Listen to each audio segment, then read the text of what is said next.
Hello everybody, Chris Samartage, Brotherhood of Light Show, current YouTube channel.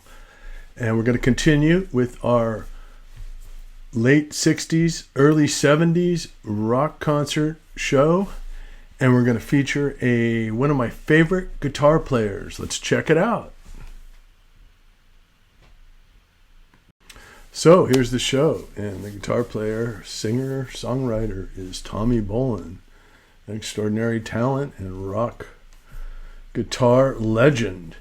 And as you can see here, he played on Billy Cobham's Spectrum album on the left, and these 4 records he played with Deep Purple, Come Taste the Band, James Gang, Miami, and Tommy Bolin Teaser, and then Private Eyes. So those are kind of the 4 records that he did in his short career.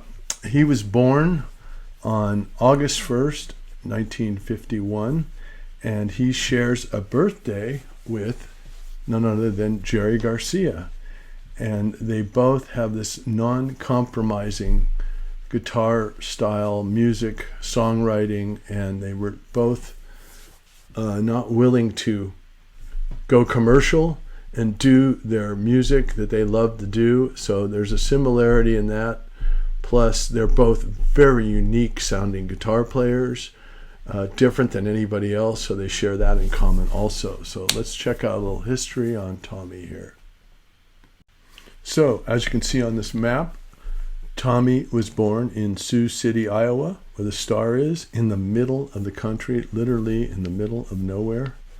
And his father was Swedish and his mother was Lebanese, and that's where he gets his unique look and unique, some people consider it handsome, features.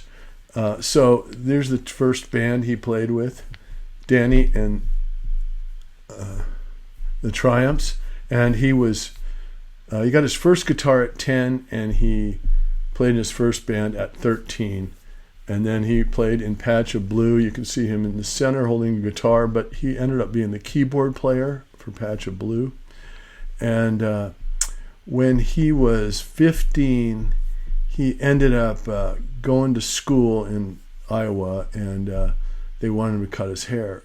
And so they decided to cut his hair to his shoulders. And he went back to school, and they said, no, you got to cut it beyond your ears. Well, his mother was pissed off, and so at that point, when he's 15, he either ran away or just was able to leave home and go find a career playing guitar. And where he landed was Denver, which you can see on the left there. So he went from Sioux City, Iowa to Denver. So we got quite a story coming up with that. So Tommy ends up in Denver. He either took a Greyhound or hitchhiked. Nobody knows. But the first night he arrived in town, it was winter. It was freezing. He's walking down the street near, I think, a Greyhound station, and he hears this music, live music coming out of a dress shop. There's a band rehearsing, and the guy that's running the band is called Jeff Cook. He's the singer and bass player for this band. And they hear this bang on the door. Bang, bang, bang, and relentless. And so finally the band quits playing. They walk over, they open the door to the street, and there's this 15-year-old kid in a fur coat. It's 1967, and he's wearing a fur coat, and he's got a guitar case, and he says, I want to jam. So he's so persistent that they let him in, and he sits down and plays. They go, well, let's do Purple Haze. So he sat down and played Purple Haze note for note on the lead solo, and then he took another solo and played his own interpretation of lead. So that night they fired their current guitar player. They hired Tommy Bolin, and they changed their name to American Standard. Now, American Standard, if you've ever worked on a house or a building, it's the porcelain toilet or the stainless steel faucets or the showers or the sinks. They're American Standard. It's a brand still. I built a house, put a bunch of American Standard stuff in it. But anyway, that's the name. So they ended up playing in Denver at the Family Dog. Now, the Family Dog was in conjunction with Chet Helms from San Francisco's Family Dog and Barry Fay. They were partners. And here's the building. And a bunch of bands like The Doors, Quicksilver Messenger Service, Blue Cheer, Big Brother and the Holding Company all played at the Family Dog here. And I think American Standard probably was an opening act quite a bit, maybe a cover band even, an opening act for these bigger acts that played here. Now, remind you, this is 67. And so Barry Fay tells a story that Jimi Hendrix was playing at the, let me find this here, the Field House, and he sold out the show, 4,500 people. Played a great show. After the show, they came over to the Family Dog, which Barry Fay ran, and they decided to have a private party, and they invited the local bands and local people in. And now these kind of things are not really monumental concerts or anything like that, but Tommy Bolin got to jam with Jimi Hendrix, according to Barry Fay, who is a local promoter in Denver, who continued for the next 40 years to promote all the shows at Red Rocks and the big amphitheaters all over, and hockey rinks, and he was the promoter in Denver. He was the Bill Graham of Denver. And we're going to see him later in the story. So that's the story of the Family Dog, and that went from 67 to 68. And he was in American Standard. So in 69, he moved to Boulder, Colorado, and he joined. And 69 through 71, he joined a band called Zephyr. And the picture of the band here, the two shots of the group is Zephyr, and they were a really good group. And they had a female vocalist, and what was her name? Candy Givens, and she was kind of a Janis Joplin type singer. And you can listen to this first Zephyr album on the left here, and you can see that you can hear her great bluesy voice, and then he does these really heavy jams in between and starts to do kind of this jazz rock stuff. You can kind of hear those roots in there. There he is playing the SG up there. And then they put out this other album on the right called Going Back to Colorado, and it was more of an R&B, kind of commercial. And he did not like that album. Now, they were named after this train here, which was the Zephyr, which ran between Chicago and Denver. And so I think it also runs through Reno into San Francisco. So anyway, he quit the band in 71. So in 1972, he formed this band called Energy.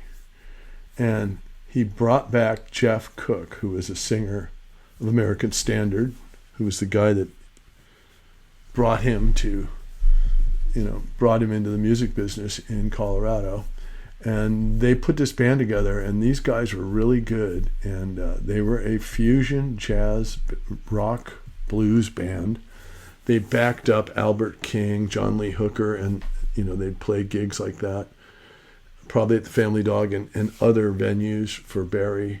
And this was a really great band, and there's tapes, but they couldn't get a record deal and they were kind of people wanted to hear like hits, like Johnny B. Good and stuff like that, and they were really wanted to jam out and play like this fusion-y hard rock stuff, and they just couldn't get a deal. So in 1972, so there's this picture up here of Jeff with Barry Fay. There's Jeff on the right, and Barry Fay is a shorter guy with the beard.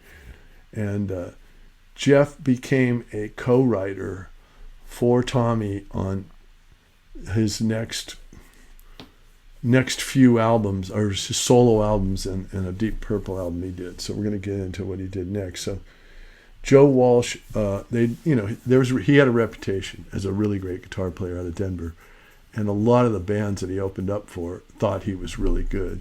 So Joe Walsh recommended that he be the new guitar player for James Gang. So we'll get to that slide. So James Gang, 1973, 1974. He joined James Gang, and he did 2 albums. One on the top here with the 4 guys and a girl. It's called Bang. And then he did James Gang Miami. And they're good albums, and they toured and they played Joe Walsh's hits, but they didn't make any of their own hits to speak of.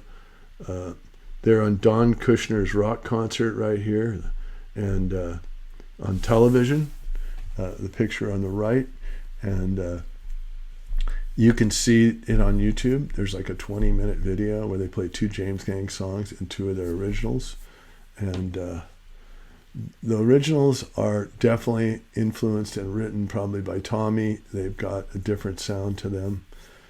So during this period, well, actually probably during Energy, the band Energy, this band called Dreams was playing on a festival, and the drummer saw Tommy Bolin playing guitar and saw that he was a fusion jazz guitar player.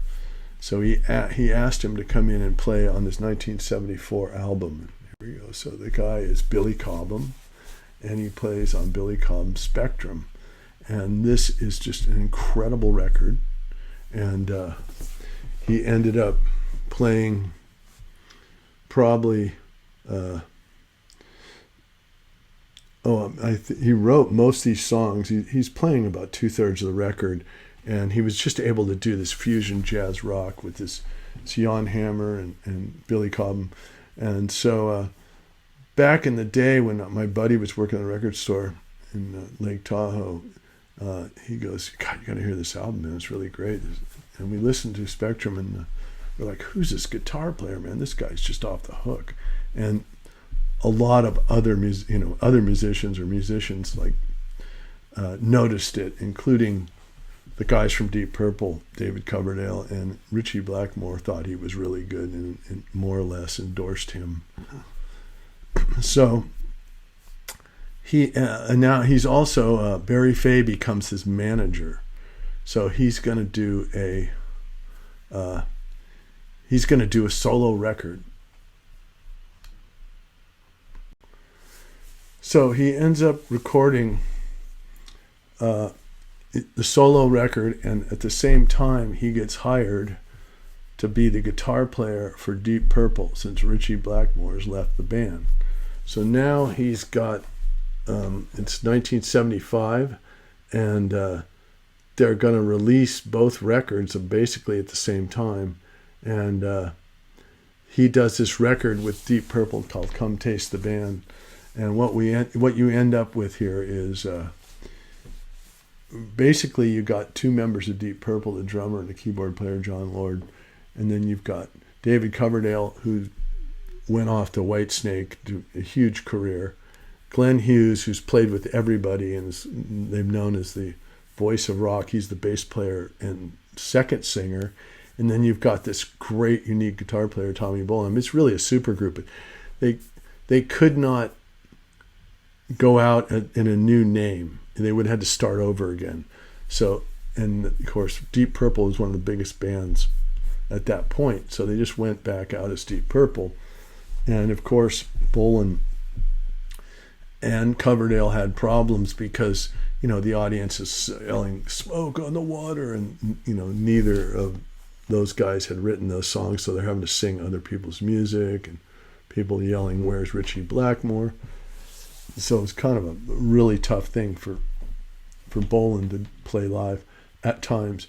Now, this Long Beach 1976 is a really great record. It's an example of them playing live, and it's the one you'd want to get out of the Deep Purple releases a lot of stuff. And that's the record. And then here he is with him and Glenn Hughes, and they're obviously partied up and having too good a time, and they both had these horrendous drug problems of some sort, and it eventually destroyed the tour. because these guys were just too wasted. Now we're going to get into this next solo record. So this was released in November 7th, 1975. So he completes the album Teaser, and it gets released in November 17th, 1975, 10 days apart from Deep Purple. And the tour starts, I think, on November 19th or 20th. So he can't tour on his solo record. Now, this record is incredible. It's an amazing album. It's called Tommy Bolin's Teaser. And there's Barry Fay, and there's a famous interview with Barry and Tommy, and Barry's trying to steal the limelight, and he's just a promoter, but that's the way he was. He was just, he was just one of these super bully promoters out of Denver, but he was the big guy in town, and he managed Tommy. And so what happens is he plays with Jan Hammer and David Sanborn and all these other great musicians. They record in LA. They record in Electric Lady Studios, where Hendrix studio he built, and they produced this incredible album. And then recently, I had it on vinyl back in the 70s, and I ended up wanting to get it on CD because I no longer collect vinyl. So I ended up going to Amoeba and buying it, and I had to get the ultimate Teaser. And so it ends up, you can see it right here. It is. There's the cover. Wait, it's getting clear. And then here it's a triple CD. Okay, you can see that. Whoops. And it ends up, it's just amazing because you got the record, and then you've got all these outtakes. You got 2 more CDs of these heavy jamming sessions and instrumentals and some vocal tracks, but it's just 3 CDs worth of music of Teaser. So if Teaser's his best recording, best record, this is even more incredible with all 3 outtakes. I'm just amazed by this album. It's great. But the problem is that either Come Taste the Band nor Teaser really did that good. They're competing against each other. I remember back then you couldn't go on the internet and listen to music. You had to buy the record, and all the radio stations in Northern California were playing Teaser, and I had to go buy Come Taste the Band to even hear it. But it is actually a really good record also. But so Cook wrote 4 songs, Jeff Cook, on Teaser, and so he was kind of like the backup vocal, wrote all the lyrics for Tommy, and worked on songs with Tommy all the way back from when he met him in Denver. He wrote 1 song on Deep Purple, Come Taste the Band, and Tommy's next album he wrote 3 songs on it.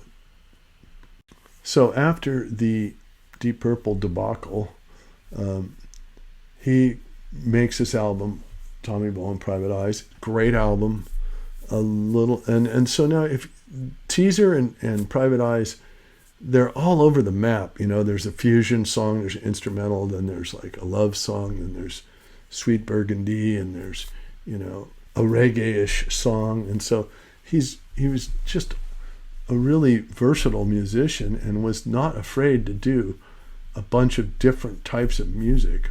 But as far as all the musicians I've ever talked to think he's one of the greatest, and he's in my top 15 guitar players for sure, and songwriter, singer also. So he ends up doing this record. He gets his own band to tour with. Then this album gets released in 76. Let's check it out.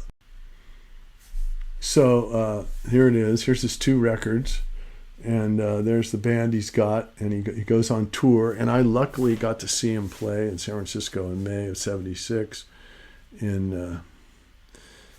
at Winterland with Robin Trower and Steve Marriott All-Star, which is Steve Marriott's Humble Pie.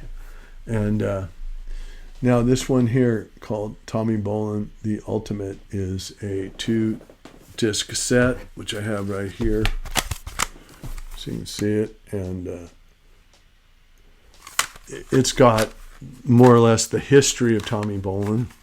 And the second one is really good because it's got purple, and it also has all the stuff, the greatest hits off of Teaser and Private Eyes. So that's definitely worth. That was a Geffen release. I don't even know if you can get it anymore. I don't think it's on vinyl, but it's pretty good also.